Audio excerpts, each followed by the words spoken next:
Shabes, and welcome to another edition of AniTube Digest, where we go over the best and not so best anime YouTube videos to come out this week for the last time, for now. From the 17th of August to the 1st of September. I will be making this digest public on September 2nd, which marks exactly 3 years since I uploaded the first AniTube Digest back in 2019. So this is officially the end of Season 3. I've been kind of refreshing this every year, kind of reassessing if I want to keep doing this. I don't want to just kind of stop out of the blue. And I decided that a weekly is a little much for me. You can probably tell I didn't upload, like, this last few digests have been pretty spotty. It's just because I've gotten really busy. And then after this summer, when this fall started, it's a new arc. It's just a lot of new projects, a lot of exciting things for me that I'm really excited to kind of hit the ground running on. And I don't want digest to suffer, or for me to suffer, or vice versa. I think weekly's too much right now. But I still want to do it because I still am passionate about talking about the goings on and environment that we're operating in, and shouting out creators that, you know, people may have not heard of, and giving them feedback. I know how valuable that is, and you know, I still like doing it, so I still want to do it, but I'm changing it to monthly. It's AniTube Digest monthly, or monthly I don't know, but I'm still probably, like, if there's a video that's like huge, that like a lot of people are talking about, that I feel very compelled to talk about, I might make an individual smaller digest just for that video, maybe. That could be a possibility, but otherwise I want to try to, like, make one bigger monthly. And I don't know how well this is gonna go, I'll be honest. Like, a lot of videos could come out in a month, and it could be kind of a lot. So I don't know how this is gonna go. Maybe I go back to weekly, not sure, but I would like to stick to doing monthly so that it's manageable for me, and you guys still get digest and stuff. So apologize for spottiness in this last few weeks, but this is what I was anticipating doing for a couple months now, of, like, switching this to monthly. Especially also there's some instances where there might be kind of a dry week. Not a whole lot comes out, but I feel like a month, there's bound to be a couple bangers and a couple really interesting things to talk about. So I feel like it might make for a more lengthier, juicier kind of digest, ideally. But not that this one was. This is not one of the dry. Holy shit, Jesus Christ. a lot of stuff to talk about this time. A good time. Starting with, well, I don't want to go. I can't really feel like I call this a not good, or it's kind of just the things going on, just thing I wanted to speak about Ygg Studio. I waited. I didn't really wait. I had a lot of videos to watch, and I was like, I'm waiting. I don't want to, and I'm like, I'll probably comment on, you know, it's cool that she released the 420 anime recommendations. That Anime is Degenerate video is a little interesting, weird. I don't know if I have much to say about it. What was the other thing? There was one other video that 50 anime that she hasn't seen that she'd be interested in. That was a fun video, although a lot of it was was taken up by season 2s of things. It's like, I have to finish this show, but all of that kind of pales in comparison to the announcement, which definitely delivered on that on that jaw-dropping kind of thing. I guess I am retiring. She's stepping away from being a mainline content creator, basically. Instead of something that she's putting out, this is her thing. She still wants to create stuff, which is fantastic. It's not a complete giving up. It's not really giving up in the sense of, like, I'm just gonna go to get a real job kind of deal, which I'm happy about, because she's extremely talented and has worked really hard amassing this talent and this skill that she has. So why waste it, right? But she's stepping away from the main character type of role, and being more of a supporting one for other people she's excited about, enjoying her real life, which sounds really great. I'm happy that you sound a lot more well off, and everything. Like, this is all great to me. It was just the way it went about. That's the stuff that's like, of course there's going to be a little like interesting things, and kind of interesting is, I guess, a word for it. A lot of people don't like it. I'm not saying a lot of people, I guess. But this was weird. The way this went about, right? I feel like if you told people you were retiring at the end of this month, instead of saving it at the end, I feel like people would have appreciated this last stretch of videos more. I feel like people would have been like, this is it. And they would be a little more invested and kind of hang on your every word, almost. I feel like if this was what your plan was, that's just something I felt. Like, this was the announcement. It's like, that's it. It's like, oh. Instead of like, this is Vlogust. This is the last 31 videos I'm ever going to really make of this kind. And that gives us a heightened thing, right? I think that just, I don't know, as personally as a viewer, I think that would have been a lot more arresting. And that's just such a dumb, I feel like that's kind of a shitty thing to like, to comment on, to critique or whatever. It's not a critique. It's something I would have preferred. But this is ultimately not about me or any of your viewers. This is on you, your decision, what makes you happy, and your creative freedom. And that's great. That's what you should be doing. That's really what I feel like YouTube is the broadcast yourself, but it made me reflect on, it's like, it's you in more ways than that. It's you in terms of your agency, what you want to do, your creative ambition, what you want to put into it. Do you want to make this massive company? Do you want to make a living off of it or not? You know, it's funny, before this video came out, I made this thread about my upcoming Naruto video, which is stupid long. Doesn't need to be this long. And I say in one of those comments that's like, it's not necessary to be saying all this stuff, but I want to because it's fun. It's fun to write, and then I want to share that writing by performing it in a microphone, you know, and to put visuals to it, and then put music, make a video. That's fun for me. And it doesn't sound like it's fun for you anymore. You hate it. You like the stream and the rants and stuff, but you're burnt out. You're jaded. I'm saying that about you. That's not how you describe yourself, but that's the impression I was getting. And that's just cool. And it's like, other people have obviously made vocal retirements about it. And I think I've made a comment on Digest somewhere, maybe, probably, where I prefer this kind of announcement, like, it's done. Don't worry about me.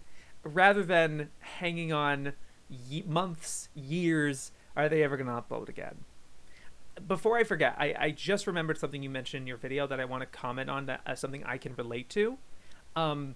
You're saying how, like, it would feel like YouTube was like, it was sort of a sick joke where when you wouldn't upload, the long period of time where you wouldn't upload, you would start getting more comments from your most popular videos, and you'd get comments like, and I'm like, that's exactly what happens to me when because obviously I also don't upload very often.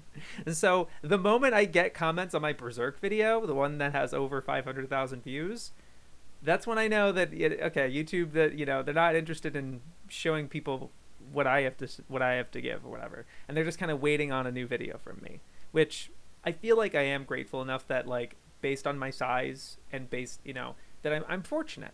I feel like I am fortunate in the amount of attention I've been able to get, the validation I've been able to receive from the videos. I can tell you're not ultimately satisfied with that anymore, and that's fair. That's completely fair, you know. No knock. I get it. It sucks. I felt bad, like, looking at the view counts for the anime alphabet, because I knew that there was those stretch goals and stuff, and you're right. You're right. Those would have done a lot better if you were in a different place, like, years ago. I get it. So this happening, it's like, yeah, I see it coming, but I didn't. At the same time, I didn't. I don't know, because the anime alphabet was still kind of going, right? And you don't sound like you're giving up on that altogether, but more or less, yeah. More or less. And it's like, damn, another long-running series not incomplete. I feel like this was one that was like, it's okay if it doesn't make it to Z. It's like whatever, because each of them are very individual. Like that's fine. I guess this sounds like a lot of copium, I have to say. I have looked up to your channel a lot.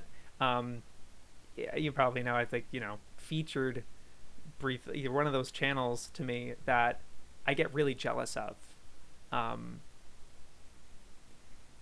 That you're just able to go and make stuff and not feel afraid of anything or second guessing. You just do it. And I wish I had that. Fuck. But thank you, honestly, for doing all that and for being who you are, basically. It means more than I think you have gotten credit, have seen enough for. Like, when people tell me that they're looking forward to this Naruto video, I realize that it's like, I never got that for my Ninku video. I never got that either. I feel like I didn't get that for my Gurren Lagann video either. Or a lot of my video, most of them.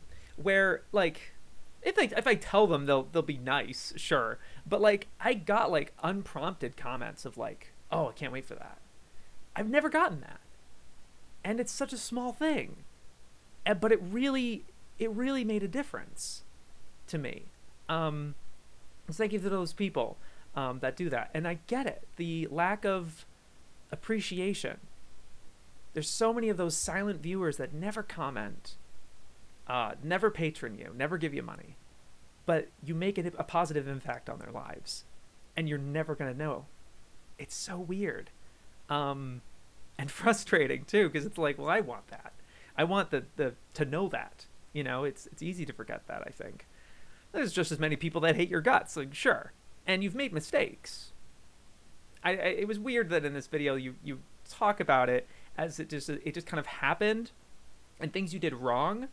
But I feel like you realized that it was mistakes, and but mistakes are something that everyone makes, and time moves on. Just like how I have that vibe from this, where it's like, and you spoke on it, where it's like, I'm not leaving. I'm just not main character. And I'm like, that's fair. And like, that's great, I think, because it's realizing that within yourself. And I've said that about other retirement videos that I've spoken on on Digest, right? This is no different kind of deal. But it's like, yeah, I don't know. One thing I did want to mention, though, it's just like the last few videos before this announcement just makes it be like, oh, it's just like the combo of releasing this video about anime being degenerate, and I don't really have that much against it. It's like, okay, it was just like, it's kind of like things I kind of laugh at. It's just like, okay, things that feel a little hyperbolic, and some people were saying projecting. I didn't get as negative of a vibe from it. I feel like I knew where you were coming from, but then it's just weird putting a video out like that and then a video recommending 420 anime, right? And I was there for that premiere. I didn't watch all of it, but I looked through that list and I'm like, this is an interesting list. It doesn't have a lot of titles I would have expected, but it's also got a lot of titles that are cool. I was like, oh, that's interesting, and stuff like that. And that would have been fine. And then I was notified before this video, before I'm Retiree actually came out, or maybe shortly after it, because I was still watching other videos and stuff, and I was discussing, whatever. One of my patrons mentioned, you don't even go over all 420. And I'm like, wait, what? And then I thought about it. I'm like, yeah, it is only 2.5 hours. And you talk a lot about some of these titles for, in the beginning part that I watched like maybe 20 minutes of. It's like, that math doesn't add up. I go to you talked to like 112 or something. And I've never seen you include awkward gaps and like things you would cut in a video like this. I've never seen you include that. I don't know who edited this video. Maybe it was sort of it's supposed to be, it's obviously this is intentional. I don't know if it's a good intentional choice. It certainly had something raw and interesting, kind of compelling about it, because this is, again, not something you would see in any other media. And that's something I love about YouTube and YouTube videos, is that you get stuff that you'd never consider or think of, stuff that's super vulnerable. And that's a super vulnerable moment for you, where you're just kind of awkwardly looking at your phone at this list and can't bring yourself to do it. Yeah, that is compelling. It's just a weird note to end on for your whole channel. You know what I mean? It's like, huh? You know, it's like, huh? But then again, it's like, you're not delivering on that promise. And this is a consistent thing with your channel. And the thing, and maybe that's, in a way, maybe why you're stepping away. I'm not, again, I don't want to, like, psychoanalyze or something, but, like, yeah, it's like, this is, again, it's like, I'm going to do 400, and even in the title, and even it looks like it, and you don't, and I get it. I saw it, and it's like, yeah, you cannot bring yourself to do it. And that is compelling and interesting, but it's still really bittersweet and disappointing for fans like myself that know you were able to follow through on something like this. And and it's funny. I think I mentioned earlier, right? None of this is necessary. I don't have to make this giant 81-page video about Naruto. I really don't. And you don't, and like you say in this recommendation video, you don't have to give us 420. You just search on Mal. I know this because I made a video saying that. And like what he said, you know, like the first thing I say is like, here's Mal and Kitsu, find anime you like. You know what I mean? And then I kind of, you know, that's what that video does. Is it's not so much of a recommendation of here's a bunch of anime that you should watch. It's how to find something yourself. And that was the route I ended up taking. But when you said there's not 1,000 anime that are worth recommending, I kind of took that as a challenge. I've actually had that idea for over a year now, where I'm at like 700 something completed. And I try not to say that because I don't like promising shit, right? I'm at 760 completed. And when I get to 1,000, I'm intending that next time I complete something, I'm taking something off of my list and putting it on like a different list. It's a title that like I don't remember pretty much at all, or I don't really care enough about. You know, it's like kind of whatever, or maybe even just a bad title, which is like, oh, I didn't like that show, and I just take it off the list. And I keep whittling that down until I have 1,000 that I love, or at least really like, or are worth recommending, basically. And you're in a much better place to say there is not 1,000 anime that are worth watching because you've actually seen over 1,000. You know, and I don't think you flaunt that in this video. I don't know if you brought it up. But like, it's ironic. It's like when you're saying that like, oh, nobody should watch 420 anime. You've watched almost twice that. Do you know what and it's weird to hear that coming from you. You know, and it just seemed, and I get it. I think if you're just burnt out and jaded and you've just grown more interested in other things that are not related to your channel, that are not related to this, and making videos in the way that you used to. And again, there's too much baggage. The way you said Albatross, I get it. You make complete sense. And I think this is the right move. I'm just able to make commentary on it, you know, because I just have thoughts in it. As a fellow creator, right? This gets me thinking about it, right? Because that's that. There's other YouTubers thinking this right now, where it's like, the fuck is the end goal of this? Where's the end? And I feel like I may have talked about it on Digest before. The end it's the same with movies or any creative endeavor. There's no end to an author. This is like Stephen King. It's like, I have written this many books. I am done.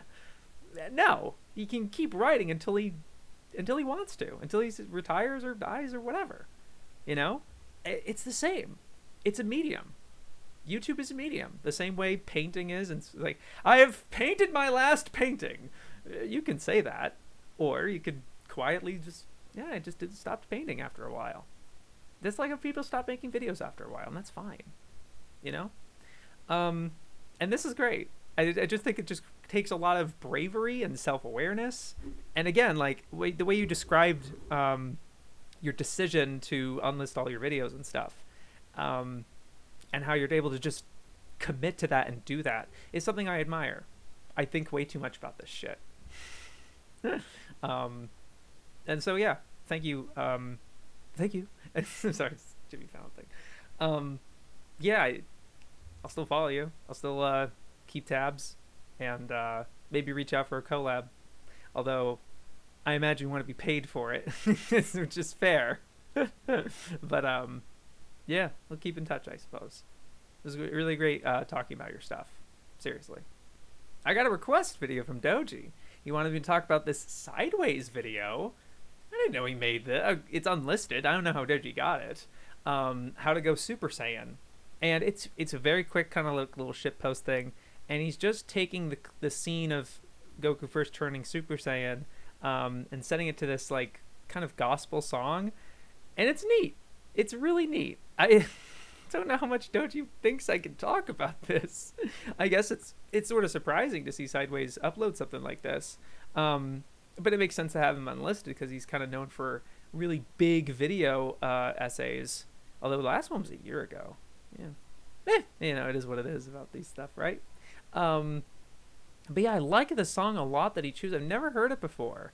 And it was like getting me to think, it was like, oh, I could use this in a video. That'd be kind of fun. But it, like, I like how it kind of ramped up, synced just right to like when you see the full profile of Goku turning Super Saiyan and stuff. Like, it was just timed really, really well. And yeah, I don't know how much you want me to talk about this. It really is just that. I don't know much of the broader context of this either. Maybe I should look further into it, but I usually just try to talk about the video itself. But yeah, I have a small thing. I guess I'm just splitting hairs trying to find something to say, really. But I did notice the format of this, the aspect ratio. It's not full like cinematic widescreen or anything, but it is sort of like cropped in a way that it tries to make itself look a lot more cinematic. And I was surprised that for being made in 4:3, this episode, it works pretty well in that sort of ratio. And it's like I did that sort of thing. I made like a super widescreen, like really panoramic, when I was doing Joe and Gurren Lagann. And I've talked about it before, where in my Gurren Lagann video, I made it like that. The real reason for that, is to kind of give it a little distinctiveness from the other parts, but also because it's really nothing but clip selection in that it's just kind of bouncing between the two of those, but also because Ashino Joe 2 is in 4:3 and Gurren Lagann's in 16:9. So kind of going between the two of those was a little, I didn't feel great about that.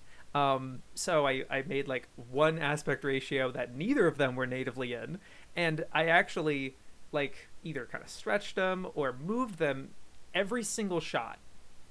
Every single shot I moved them or stretched in such a way to make them look at least cinematically interesting or purposeful. Like, you don't want to, like, obviously everyone's complaint about changing an aspect ratio like this is that you either have to pan and scan or you just crop and you lose part of the picture. And there is arguments to be said that just like you don't want to stretch it because duh, it looks stupid. I get it. You definitely don't want to like squash it like this. Like, that looks dumb. It's sort of a combination of it, right? But it's sort of just like you really have to take it shot by shot and look at it and be like, does this look right? Does it look okay? If we have to do it in this ratio, if you have to change it this way, which is a creative choice I'm doing. Yeah, that's what I was like, what am I talking about? The Sideways video.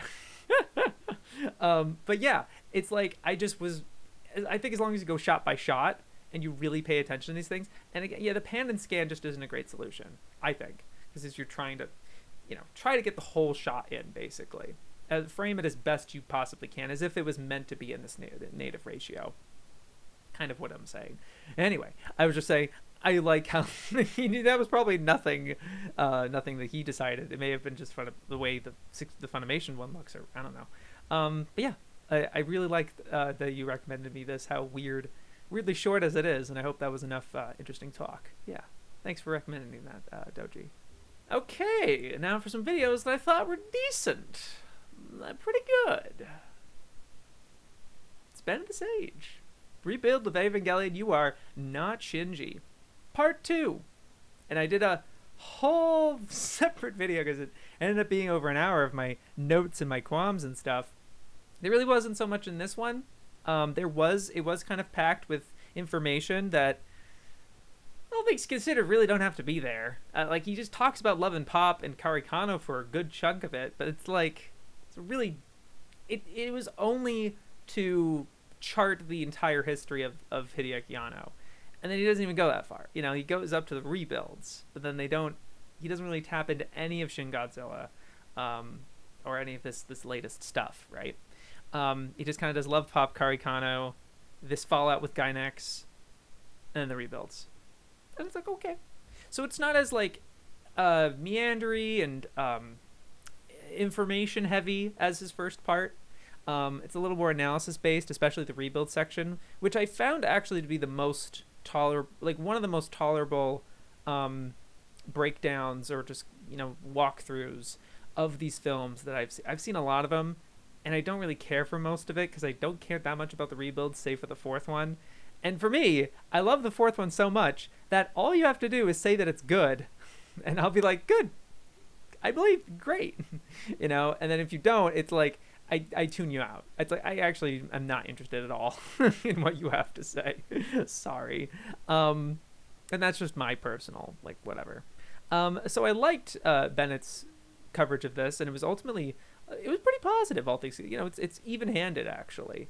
But ultimately positive, especially for the fourth one. The third one's, you know, a mess, and it's like, I think he gives enough fair things about it, and there wasn't a lot of baffling choices.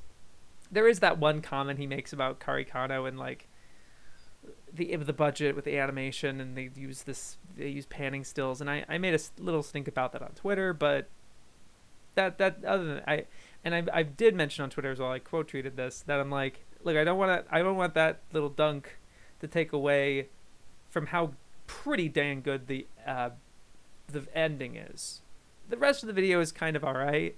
I probably wouldn't have talked about it otherwise. I probably would have, just like in a very limited capacity. But what really impresses me and almost wants me to put it in the best category, if it weren't for like the rest of the video being just kind of like, meh, like the meat of the video actually, it's, of course, I'm the sucker for this, turning the camera on himself and finally actually talking about that last Ava video from a decade ago, which was, it was so baffling in that first part of how he just seems to have completely ignored it or erased it from his memory despite it being public on his channel. And I guess he doesn't say this explicitly, but like I got the feeling the reason he keeps them public despite not believing in most of them, from up to 2017, before all of those, he just isn't proud of the lack of research he put in, or his approach basically of how it's like very joke oriented, like searching for that mainly at the expense of everything else. So he's not proud of all that content, and yet he's keeping it public, and I suspect it's because he recognizes that a lot of people love those videos, so he doesn't want to disappoint those people. I feel like that's the reason. In which case, I get it. Cool, it's your video, you can do what you want with it. But that makes sense. And it was great to hear that he acknowledges where he was at that time. He makes this really interesting parallel to himself with this clip from Bad Santa of what he's like and what self-loathing can feel like and what that does to you. Describing some personal experiences that, he keeps a fair distance from. Talking about the facade of YouTube, where it doesn't really matter how authentic you try to be here. As soon as you stop recording, it's not reality. The thing that Anno says, where documentaries are all fake. That was all really great. That was all really interesting. And the pauses he was giving, the emotion he was showing, was just restrained, but clearly very raw and vulnerable, which was really awesome, really interesting to see, and just I was enamored. I was very arrested by that, because it's not something you get anywhere else. As I've said for the fucking third time on this episode. But yeah, man, I really recommend just that last section. It is all time stamped. But yeah, absolutely check that out. The rest of it's like, yeah, all right. He doesn't fall into the bear trap of Ano left Karikano. He says it, and then he's like, well, he left episode 14, and then he did come back, and he kind of shadow rolled, and he is there. It's like, okay, you didn't fuck that up, at least. Kind of deal. But yeah, good. I honestly really liked it. Yeah, decent. I just wanted to give a shout out to animebackwhen. He's been recently on a grind, really pumping out a lot of videos. And this one is sort of similar. What I imagine is similar to these recent string of videos where he's on camera, but there's green screen, and he's able to kind of play with himself, play like with the angles and where he's being shown and how he's talking about that and stuff. And he was also showing in this video a lot of like kind of candid, like oopsie, like he was like showing off like these two games, and he was supposed to be Wind Waker and Twilight Princess, but it was Wind Waker and Zelda Collector's Edition. And I, as a viewer, I'll just let you know, I was just thinking like, oh yeah, he just has fond experiences with Zelda 1 and Zelda 2 since he already talked about Ocarina and Majora's Mask. And then he's like, why'd you let me hold that up for so long? That was the wrong one. It's this one. It's Twilight Princess. And I'm like, oh yeah, okay. That's a fun moment. Like I enjoy that sort of thing. Again, it's the vulnerability and like kind of the realness. It's fun. But it's cool hearing his Zelda story and like a lot of personal stories that are kind of unrelated, but they're personal memories and things. I really enjoyed that. Makes me want to do something similar because I do have I as well as a like very like longer history with Zelda in particular. There's something about Zelda as a series, I think, that really compels you to try everything, even if all of them are completely different. It's really interesting. But there's just something so accessible and enamoring and powerful about those games. It's so weird that I haven't. That shit used to be my fucking identity. Like Zelda, it used to be my whole fucking identity. It could be like number one thing. But yeah, like it was really cool to hear this, and yeah, I don't have too much else to say beyond that. But yeah, I like this style. Kind of talking off the cuff and having some things to say, and then having the stuff happen in the background. I thought it was a good kind of a raw style. It's enjoyable, and it seems like it's replicable for a decent bit. So yeah, I liked it. It was a good time. This is a weird one from Explanation Point, but I kind of liked it. I liked it for how different it was. I could not for the life of me get invested in his prose or his his fucking mic, dude. It was definitely more obvious in this one than in many of his other videos, I think. Well, the whole thing just gets on top like this, and it's just super deep, and I don't know. It just got talk. I don't know what it is. I don't know what it is. His audio just doesn't stacking up. I don't know what he's doing. But this is the first time where he's not really using his patented style anymore. Not like anymore as in he's done with it. It's just like not for this video. He's using just regular old anime clips. And I think he realized that like this particular show seems really, really, really, really niche. And probably no one's gonna give a shit. So as long as you make it under 5 seconds and you editing it fine, it'll be fine. And so he's finally kind of using like full screen anime clips and stuff. And there's a couple fun little text things that he does, but mostly it's just kind of zoom ins and placidly clip selection. It's like, okay. And it is just episode recap. It is just like kind of narrating you through this thing in a sort of like nightmarish. He has that voice that Eye Patch Wolf does, where he's like really spooked, and it's like, and then this happens, like really like faux traumatized, which was a choice. It was certainly interesting, but it's like different from his style and everything, and I kind of liked it. A little disappointed that I'm a big fan of Moomin, and then he really is only talking about Moomin in the context of like the creature kind of looks like a Moomin, kinda, but but that's it. It doesn't really say much else besides that. And I'm just like, okay. fair enough. It was just interesting that it's like, yeah, I guess Moomin has more clickability than whatever this show is. I don't even know the name of it. It's like, well, fair. But yeah, I just thought that was really weird and different. And I just like YouTubers doing weird and different stuff. I wanted to shout that out. Kind of cool. Tips for marathoning anime from BobSamurai. And he doesn't really go so much as like the kind of tips I would give or want. No, not to knock on it.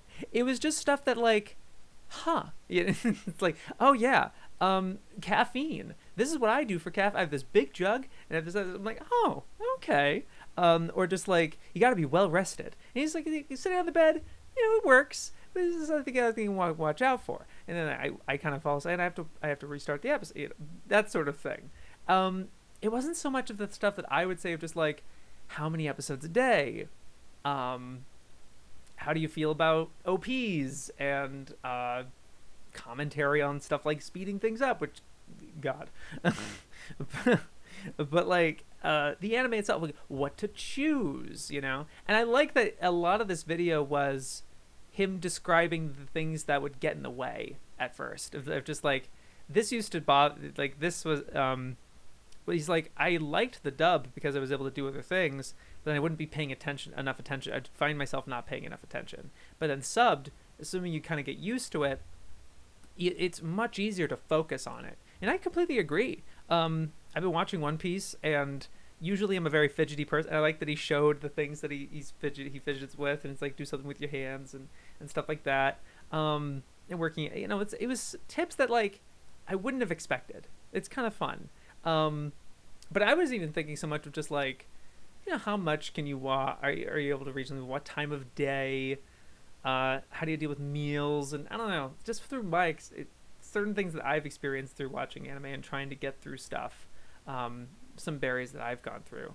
But that's fine. I do kind of touch upon it in my Naruto video a little bit, because that's a big, really long series. And what do you deal with filler and stuff like that.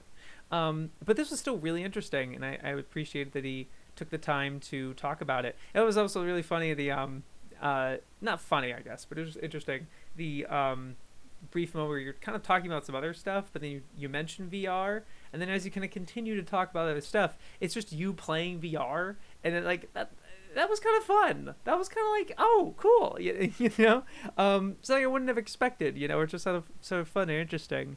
Yeah, I just really liked it. I enjoyed. That was a good time. Yeah. Yeah. Canipa Effect having something kind of different too. Bakuno and Durarara are masterpieces. I like the title with the 3 exclamation, 1, 2, 3 exclamation. Nice. Yeah. But it was just something different from him too, where he's not really analyzing an industry thing, although he finds a great angle to tackle this that kind of plays to his strengths of this particular staff, and like what makes each of them so strong together as a unit, and like what led Bakuno into Durarara, into the following seasons of Durarara, and kind of giving that explanation instead of just like, and then there's another season, It's actually like, it didn't just poof out of nowhere. Like, and then I like the ending being like, I really want this team to adapt this guy's writing. And what could be something like, there's this fate thing, I guess, that has similar qualities that this team would be perfect for. And like, that's really interesting. I really like that idea. But he's just kind of gushing about it and talking about the shows as a whole, and very multifaceted and industry based in ways that feel very substantive and make you really want to watch these shows. At least for me, I don't get too much out of like what it's about or like the themes. And again, I'm sorry to downplay some themes and stuff, but it's just like, I like the experience, and I like the context and history behind it, and what makes this notable and important. Even if I've seen Bakuno, I've not seen Durarara, and this really convinced me to watch it, I think, especially to rewatch Bakuno. It's been years, God. But yeah, like it was great, really substantive and awesome stuff. Yeah, I enjoyed it. It's nice. Surprise! I'm surprised, I guess. I like this Bonsai Pop video, and it makes it sound like I don't like that. I do like their videos. It's just 42 minutes on Hunter x Hunter, I was like, I'll check it out because I haven't seen a video from them in a while, but I don't know. Because like I kind of had a falling out with Hunter x Hunter, and I'm a little burnt out by videos about discussion, whatever. But I was willing to watch a video from Mike and Tyler, and it's good. I really liked it. It was a really cool observation of how, and this is probably what other people have said, like Alex has probably mentioned this or something, but the way that like Gon and Killua start at one place, and as they form that friendship, they meld into each other, and they take qualities from one another in inverse ways.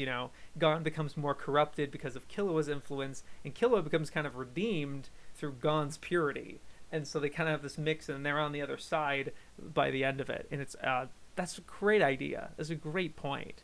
Really well backed up. I really liked the connections to Togashi in particular, and paralleling him was like Gon is like his experience with Yu Yu Hakusho, and Killua is like his experience with Hunter x Hunter, and that kind of like going from a toxic place into something more positive and redeeming with Hunter x Hunter.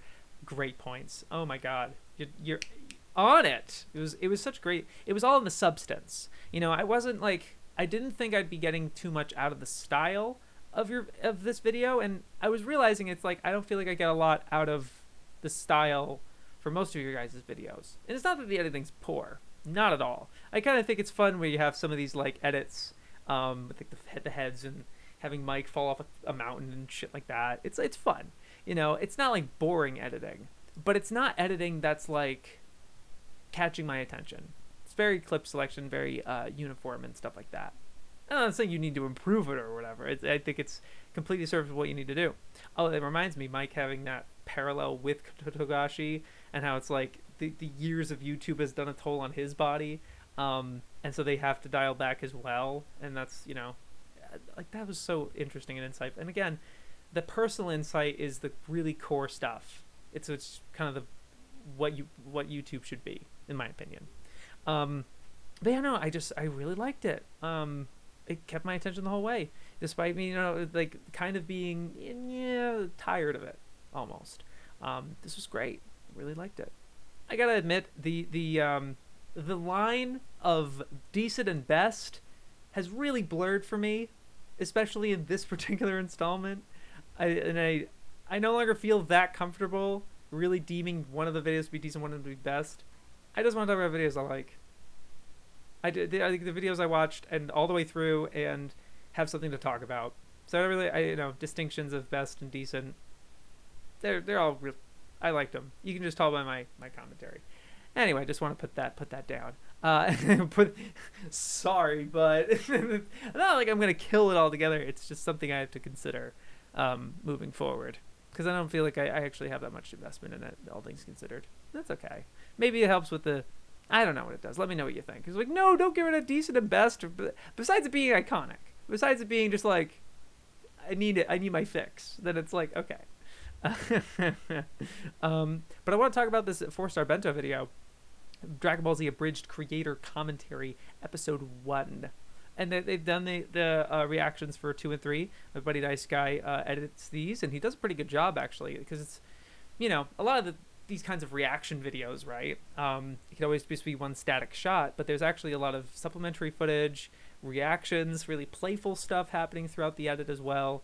They're very active visual edits. It's keeping your attention, despite this very easily could have just been you listening to Lanny and Kaiser Neko talking about these episodes in almost a podcasty way, because they do kind of have that vibe and that energy here, I think. But that's good, and I think it just it lends to something being a lot more natural, and feel like you've been with them that long, that they really wear. It's like, I think the one in the thumbnail is is when Lanny says that, like, people watch our stuff hasn't even been born when we started making them. And I was just like, no. I feel that, dude. Fucking the camp that I've worked at before, I started there in 2011, and there was it's a Boy Scout camp, but there's some Cub Scouts there as well. And so, like, I was at like a table talking to one of the kids, and she's like, "Yeah, my sister, who was born in 2014," and I'm like, "Oh, when, how?" It's a weird question to ask, I guess, but it's like, "Oh, when were you born?" It's like 2011. It's oh fuck. It's I get it. I totally fucking get it. Anyway, yeah, this was really great insight, honestly, and very good maturity from them in terms of reflecting on like, oh yeah, that's what we always used to do, and like really being transparent about their creative process. They've really had at least 2 years removed from making them to really be able to talk about like, yeah, I went too hard on the lip flap thing during Namek because I thought that looked better, but it actually ends up looking a lot more uncanny, and so he somehow is even more proud of the first season stuff where he is doing that lip sync thing that DBZ that really set this abridged series apart from other ones, that, as Lanny says, but he's like, I actually really liked that I mixed, you know, kind of precise lip flaps with some of the, trying to fit as much of the natural one and trying to make it more like the dub as possible. I think that was really good insight from Kaiser Neko, honestly. That was really interesting.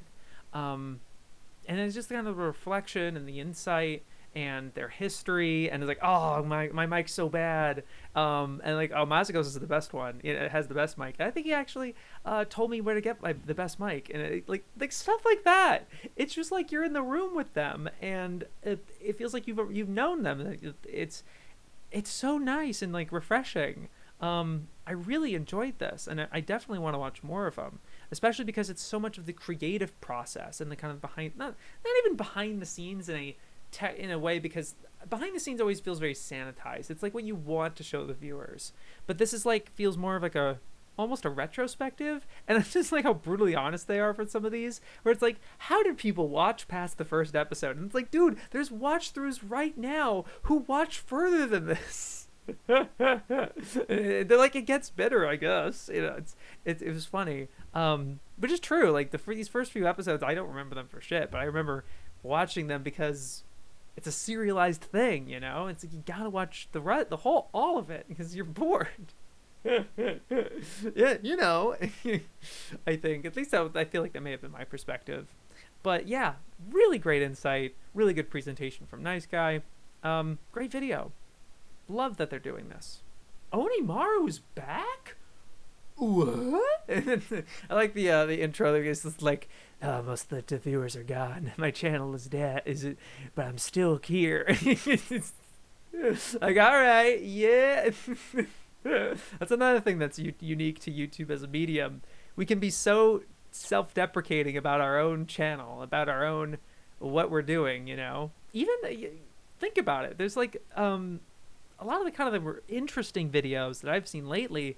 You know, this thing with Corey Kenshin and Markiplier and Jacksepticeye commenting on it. Those videos are interesting. Again, as a kind of a creator myself, right? I'm invested in this because I also make YouTube videos. But like, even just beyond that, of just like kind of commenting on the platform and as it's developing, you know, film has to like really make a whole theatrical thing out. Like, they can make parodies, but there's no like film that's like, oh, the film industry today. Can you imagine if there was a film that came out in the time of The Godfather?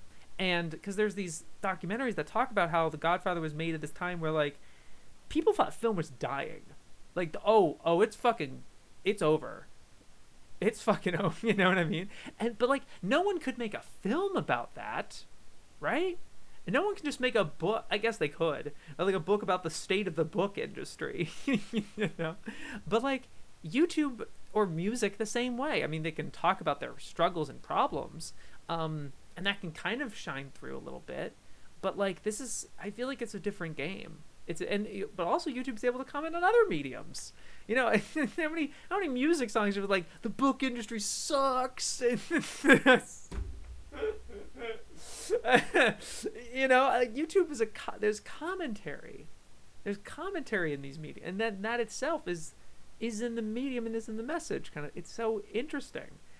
I'm so sorry I got derailed talking about OniMaru's video. You know, I just like talking about these things broadly. as this Naruto video is hopefully gonna do. So we'll see. Anyway, OniMaru's video, dude, I love the cam. I love not like the quality of the camera. I just mean being on camera in the set and talking to the audience like that. Yeah, dude. I don't know if you've done this before, but you're nailing it. Great, you know. I'm not. I'm no. I'm not gonna. Now I have to because I made a big fucking deal out of it. Great. Damn it. It reminds me of Anime Matt of doing what he was kind of trying a different thing. He had that stint. Not a stint. I think he's still doing it. But then the reason I'm like, oh, I kind of cringed and I didn't, it's because I don't think he's uploaded in a while. I wonder what's up with him. Oh no, I hope he's okay. Anyway, but anyway, talking about Nana. Finally, after like 5 minutes, I'm so sorry. This anime shattered my view of relationships. Oh man, I gotta say, I was just more enamored with your presentation and how riveting you are, like really talking to the audience and like gotta get this point out, you know, then like the things you were saying. I guess I feel like a lot of them just kind of like went through me because I've already seen Nana, and Nana's one of my favorites. And so it was one of the things where I'm just like, yep, and sure does that. And it does have that YouTubery thing of like, this anime starts with blah blah blah blah blah, and there's some summation, you know, fair, but that did take me out of it. But I was riveted again by just this new style. I don't know if you've done this before. You probably have, and I'm sorry, I haven't kept up much of your content. It sounded like this was new. It felt new to me, and I loved it, dude. I'm just like big ace on what you're doing here, and just keep doing this. I think it's a really smart way to, you know, I hope this was easier for you to make, right? Because like being on camera, right?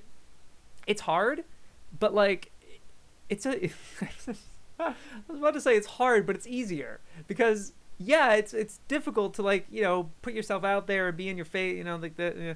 But like if you get over that, just fucking, look at this video. It's over an hour. It's almost an hour long. And here I am just like having the time of my life, and it's going to take me less than a fucking day, less than a couple hours, like to just make it, you know, instead of what I normally do. It takes me fucking forever. So I hope this was sort of like kind of an easier way for you to make videos sometimes, in a way. But yeah, I'm so sorry I don't have that much to say substantively. I do think you cut to good issues about Nana specifically. And it all felt really like impactful, and just the way you delivered is like really sold this anime, I think. Yeah, I'm really sorry. And I mentioned in terms of the substance of things you're saying, because again, a lot of it really shot past me, I think. But like it really was, I was riveted by like, maybe it was almost a distraction. Maybe, I don't know. Maybe I was that caught off of just like, wow, you're doing so well, dude. Like, yeah. And like the way you're saying certain sentences was entertaining to me, and not so much of the thing you're like, the message was completely irrelevant to me. It was more of just like seeing you perform was cool and interesting, and I liked that. And I hope you had a good time making it. And so yeah, great time. Like welcome back.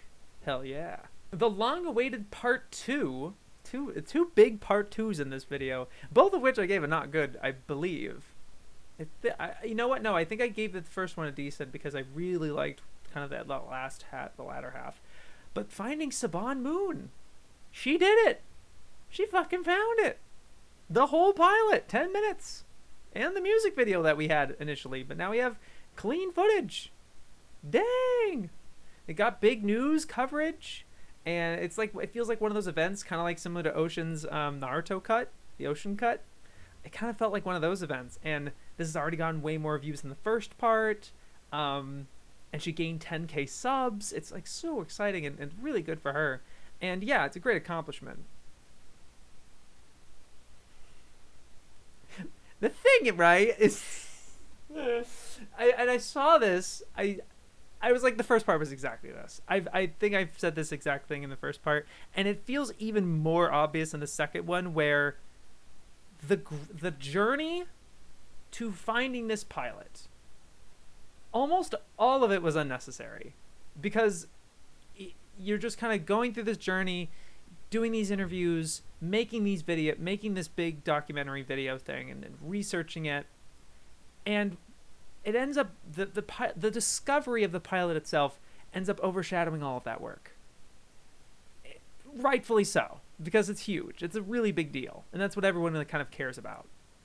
Unfortunately, because you put in a lot of really good work here, but it's just so much of that journey and dead ends and the drama with the emails and they won't get back to me and this wait felt like forever and bullshit. It's all needless, it's not necessary. That's the thing now. That's the thing I was saying earlier. I don't know if you skipped to the segment, right? I was saying it earlier in this digest. None of this is necessary. Making these videos, you could have just found this pilot and just, we got it. And you didn't even have to make this big documentary about it. You didn't have to make the A and B section at the beginning. You didn't have to draw the illustrative care and recreate these interviews you had with the creators, for the people who made it. You didn't have to do any of this. But you did, because it's fun. And it's cool. And you enjoy doing it. Right? That's what we're doing this for. You don't have to go this far. But because you went this far, and you made the chapters with the redrawn cells from the show and shit, and the theatrics, that's the fun part. That's what we do this for, as unnecessary as anything. And so it's I do think this video does feel a little needless, because it's ultimately the pilot does get overshadowed by everything else, is what people are reporting on. And the other stuff is interesting and whatever. But some of the drama with this this one guy you have a big conversation with, including that, yeah, it's part of the journey, right? But it's how much did you really need to put that in there? And I could say the same thing about my Naruto video too, where there's plenty of in there that I'm saying it because I don't have any other opportunity to say this. You could have tweeted about it, but that's not fun. It's fun to articulate it, demonstrate it, and really be invested in this story and in this narrative that you've created, that you were a part of, that you want to capture, that you want to remember. You want to remember all this process of I got this email and all these messages and this letter and this is how it went and the interview went like this. You're documenting this for yourself just as much as you are for everyone else. And it's not necessary for everyone. But, I guess you could say it's necessary for you. It's what you want to do. I don't know. I just love that. Not that, it does feel a little too long, right? There is such thing as brevity. But still, really impressive stuff. And congratulations on striking the fucking gold mine. And just getting it, just have the actual pilot. It's incredible. Really valuable stuff, and you get all the praise and credit in the world. Hell yeah. Looking forward to the next one. Whatever you sink your teeth into next. It's exciting. Yeah, and lastly, MercuryFalcon. A lot of people were tweeting it, you were retweeting these posts, obviously. A lot of people were sharing it. I got DM'd it, and I'm just yeah, I know. Oh, I know, dude. I knew this was going to be a banger. Fuck yeah. The real history of 70s super robots. Very, it's concise, and I think he was complaining about the Raymona video earlier, MercuryFalcon, but not to, I think you tweeted it, so whatever. But this was really concise. It didn't go through every single super robot show. I don't know if it felt a little agenda based, where you clearly have an axe to grind against these particular YouTubers that completely gloss over this super robot thing. Because I get it. It's a lot of it didn't come over here. A lot of it's not very appealing to watch for some of these fans. But it's something that you're interested in, and that you have this I really had that vibe of your Sunday morning video, the Tokusatsu one. That one I really, really loved, and just going through each of those and how much history there was and context and drama and interesting stuff and really useful information. I feel that this video is so additive and valuable, and is really gonna help a lot of people in terms of like defending and trying to like debunk this like glossing over aspect. On the other hand, there's other things where it's like I do feel like it's very agenda based, where it's not thorough. It is in terms of it gets a lot of the big ones, right? You basically are giving more detail, a better timeline. You're giving a much better timeline. It seems to be Mazinger, Getter, along with like Ygg and Grendizer, using the context of these toy companies, which is fantastic, phenomenal work. Really giving that context, a bit of the Leiji stuff, and then Raideen with the Robot Trilogy and Tomino, and the actual context, which I don't feel like I fully articulated well enough in my video about Tomino, talking about this sunrise formation. Really going to those three and kind of why Daitarn was probably the thing that it was in light of Zambot, and then going to Gundam, but then also really capping it, being like, no, Super Robots were still doing a lot of other cool stuff. They're having a bit of resurgence. The J9 trilogy, the Brave series in the 90s, Armageddon, Giant Robo. It wasn't dead. It wasn't and I do have that. Obviously, I disagree to an extent, because I say in my Gurren Lagann video that like the Super Robots were very oversaturated and was sorted to kind of run its course, and could have been a fad where they kind of just found this thing that worked, exploited it, and then kind of ran its course. But then Gundam elevating it away from the toys, as you say, you bring it from the toys to the model kits, and the model kits weren't really popular with the young kids, but they were popular with teenagers. And I don't think you mentioned it really. They had the money. That's where the business, that's where the real lucrative stuff is. And so Gundam is the one that this real robot stuff, and the kind of the more realistic ones that are aimed at a slightly older demographic, are ones that are able to propel it and keep it maintained. But I really like all the stuff about early 70s TV anime being on its way out. You could have mentioned that, like, again, I'm not like, this isn't any criticism or anything. It's just all things that could have been added and whatever. But it's like even the Mushi thing. Toadette actually had a really good fucking thread about Moomin 72, the one that Mushi did, the second one, where the Mushi production literally folded, like, while it was airing, while Moomin was airing, and they moved to, like, all the staff kept it going, but they were working on a different studio. It's fucking nuts. It's a really interesting thread.